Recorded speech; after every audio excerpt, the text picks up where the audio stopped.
అందరికీ నమస్కారం. దేశంలో రాజకీయ నిరుద్యోగులకు ఒక శుభవార్త. ప్రజలకి శుభవార్త అనేటువంటి ఒక కంక్లూజన్‌కి మనం రాలేం కానీ, రాజకీయ నిరుద్యోగులకు మాత్రం శుభవార్తే.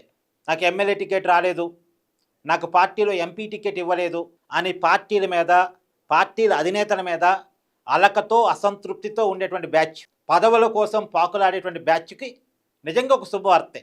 దేశంలో పార్లమెంటు స్థానాలు పెరగబోతా ఉన్నాయి. అలాగే రాష్ట్రాల్లో అసెంబ్లీ స్థానాలు పెరగబోతా ఉన్నాయి. మామూలుగా అందరికీ ఉన్న అంచనా ఏంటంటే ఇంకొన్ని రోజుల్లో జనాభా లెక్కల సేకరణ స్టార్ట్ కాబోతూ ఉంది. ఈ జనాభా లెక్కల సేకరణ కంప్లీట్ అయిపోయిన తర్వాత కొత్తగా వచ్చే జనాభా లెక్కల ఆధారంగా రాష్ట్రాల్లో అసెంబ్లీ స్థానాలను, దేశంలో పార్లమెంటు స్థానాలను పెంచేటువంటి అవకాశం ఉంది అనేటువంటి అందరూ అనుకుంటున్న మాట. కాబట్టి అంచనాలను తలకిందులు చేస్తూ నిన్న అమిత్ షా గారు ఎన్డీఏ కూటమి సభ్యులకు ఒక లీక్ ఇచ్చారు. ఇమీడియట్గా మనం పార్లమెంటు స్థానాలను, రాష్ట్రాల్లో ఉన్నటువంటి అసెంబ్లీ స్థానాలను పెంచాలనుకుంటున్నాం అనేటువంటి ఒక లీక్ ఇచ్చారు. ఆ లీక్ ఆధారంగా ఇవాళ అన్ని పేపర్లో వార్తలు వచ్చాయి. ఇప్పుడు అమిత్ షా గారు ఇచ్చిన లీక్ ఏంటంటే జనాభా లెక్కలతో సంబంధం లేకుండా ఒక కామన్ పర్సెంటేజ్ తీయబోతున్నారట. 50% అంటే దేశంలో ఉన్నటువంటి పార్లమెంటు స్థానాలు 50% పెరుగుతాయి. అలాగే రాష్ట్రాల్లో ఉన్నటువంటి అసెంబ్లీ స్థానాలు కూడా 50% పెరుగుతాయి. రాష్ట్రాల వారీగా పార్లమెంటు స్థానాలు కూడా 50% పెరుగుతాయి. ఒక కామన్ పర్సెంటేజ్. మామూలుగా కొత్తగా జనాభా లెక్కలు సేకరించి జనాభా లెక్కల ఆధారంగా పార్లమెంటు స్థానాలని, అసెంబ్లీ స్థానాలని పెంచితే ఖచ్చితంగా సౌత్ ఇండియా రాష్ట్రాలకు అన్యాయం జరిగింది. ఎందుకంటే ఉత్తరప్రదేశ్, మధ్యప్రదేశ్ ఆ రాష్ట్రాల్లో అంటే నార్త్ ఇండియాలో జనాభా విపరీతంగా ఉన్నారు. మనకాడ జనాభా నియంత్రణ జరగబడి జనాభా లిమిటెడ్గా ఉన్నారు. తెలుగు రాష్ట్రాల్లో మొత్తం మేజర్ జనాభా అక్కడ ఉన్నారు.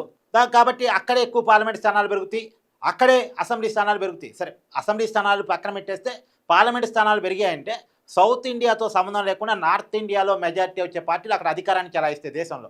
ఇక సౌత్ ఇండియాలో ఆ పార్టీలకి మద్దతు ఉన్నా లేకపోయినా, సౌత్ ఇండియాలో స్థానాలు వచ్చినా రాకపోయినా నార్త్ ఇండియా బలంతో అధికారంలో ఉంటాయి. అప్పుడు నార్త్ ఇండియా డామినేషన్ ఖచ్చితంగా సౌత్ ఇండియా మీద క్లియర్గా కనపడిద్ది. ఇప్పటికే ఉంది, అది ఇంకా పెరిగేటువంటి అవకాశం ఉంటుంది అనేటువంటి ఆందోళన ఉంది అన్ని రాజకీయ పార్టీల్లో ఉంది.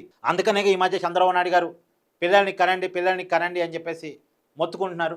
మనకాడ జనాభా పెరగాల్సిన అవసరం ఉంది, మనకాడ యూత్ తగ్గుతూ ఉంది, మొత్తం కూడా జనాభా నార్త్ ఇండియాలోనే కనపడుతూ ఉంది. సరే, ఏదేమైనా ఇప్పుడు కామన్ పర్సెంటేజ్ ప్రకారం పెంచితే మాత్రం మన సౌత్ ఇండియాకు కూడా మంచిదే. ఒక పద్ధతి ప్రకారం పెరుగుదల ఉంటుంది జనాభా లెక్కలతో సంబంధం లేకుండా. ఎగ్జాంపుల్, ఆంధ్రప్రదేశ్లో 175 అసెంబ్లీ స్థానాలు ఉన్నాయండి. 50% లెక్క ప్రకారం ఇంకొక 88 పెరుగుతాయి. 88 పెరిగినాయి అంటే అప్పుడు ఎన్ని అవుతాయి? 262 నుంచి 263 స్థానాలు అవుతాయి. అంటే 87 నుంచి 88 పెరిగే అవకాశం ఉంటుంది. అప్పుడు 262 నుంచి 263 అసెంబ్లీ స్థానాలకి 175 స్థానాల నుంచి పెరుగుతాయి. అంటే వచ్చే 2029 ఎన్నికల్లో 263 అసెంబ్లీ స్థానాలకు ఎన్నికలు జరుగుతాయి. అలాగే తెలంగాణలో ఇప్పటికి 119 స్థానాలు ఉన్నాయి. 119 స్థానాలు అంటే 50% పెరిగింది అనుకోండి, ఇంకొక 60 స్థానాలు పెరుగుతాయి. 59 నుంచి 60 స్థానాలు పెరుగుతాయి. అప్పుడు 178 నుంచి 179 అసెంబ్లీ నియోజకవర్గాలు తెలంగాణలో అవుతాయి. 2029 ఎన్నికల్లో 179 స్థానాలు కూడా ఎన్నికలు జరుగుతాయి. అంటే ఆంధ్రప్రదేశ్లో కొత్తగా 88 మందికి ఎమ్మెల్యే పదవులు లభించే అవకాశం ఉంటుంది. తెలంగాణలో 60 మందికి లభించే అవకాశం ఉంటుంది. అంటే కొత్తగా రాజకీయ నిరుద్యోగులకి ఉద్యోగాలు వచ్చినట్టేగా, ఎమ్మెల్యే పోస్టులు పెరిగాయి అంటే ఉద్యోగాలు వచ్చినట్టేగా. అలాగే ఎంపీలు కూడా ఆంధ్రప్రదేశ్లో ఎంత ఉన్నారు? ఆంధ్రప్రదేశ్లో 25 మంది ఉన్నారు. 50% లెక్కే, ఇక్కడ కూడా 50% లెక్కే. అప్పుడు ఇంకొక 13 స్థానాలు పెరుగుతాయి. 13 స్థానాలు పెరిగాయంటే 38 అవుతాయి. అంతేగా, 38 అవుతాయి. తర్వాత అలాగే తెలంగాణలో 17 స్థానాలు ఉన్నాయి, ఇంకొక 9 పెరుగుతాయి. 9 పెరిగాయి అనుకోండి, 9 పెరిగితే ఎంత? 26 స్థానాలకి 26 పార్లమెంట్ స్థానాలు తెలంగాణలో కాబోతున్నాయి. అంటే తెలంగాణలో ఒక 9 పార్లమెంట్ స్థానాలు పెరుగుతాయి. అలాగే ఆంధ్రాలో 13 పార్లమెంట్ స్థానాలు పెరుగుతాయి. కొత్తగా 13 మంది ఎంపీలు అవుతారు. కొత్తగా తెలంగాణలో 9 మంది ఎంపీలు అవుతారు. అలాగే ఆంధ్రాలో కొత్తగా 88 మంది ఎమ్మెల్యేలు అవుతారు. తెలంగాణలో కొత్తగా 60 మంది ఎమ్మెల్యేలు అవుతారు. సో అందుకని చెప్పారు రాజకీయ నిరుద్యోగులకి ఒక మంచి శుభవార్త అని చెప్పేసి.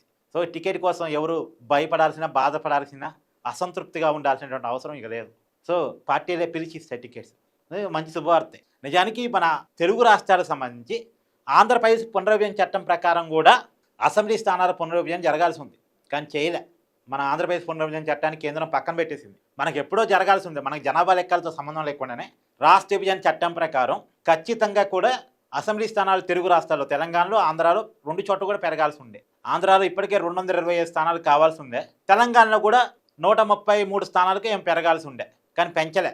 సో ఏదైనా ఇప్పుడు దేశవ్యాప్తంగా పెంచబోతున్నారు కాబట్టి అందులోని ఈ పార్లమెంటు సమావేశాల్లోనే బిల్లు పెడతాం, అవసరమైతే పార్లమెంటు స్థానాన్ని కూడా పొడిగిస్తామని చెప్తున్నారు కాబట్టి పొడిగితే మాత్రం మనకు తెలంగాణలో 60 అసెంబ్లీ స్థానాలు, ఆంధ్రాలో 88 అసెంబ్లీ స్థానాలు, అలాగే 13 పార్లమెంటు స్థానాలు ఆంధ్రాలో, 9 పార్లమెంటు స్థానాలు తెలంగాణలో కొత్తగా రాబోతున్నట్టు లెక్క.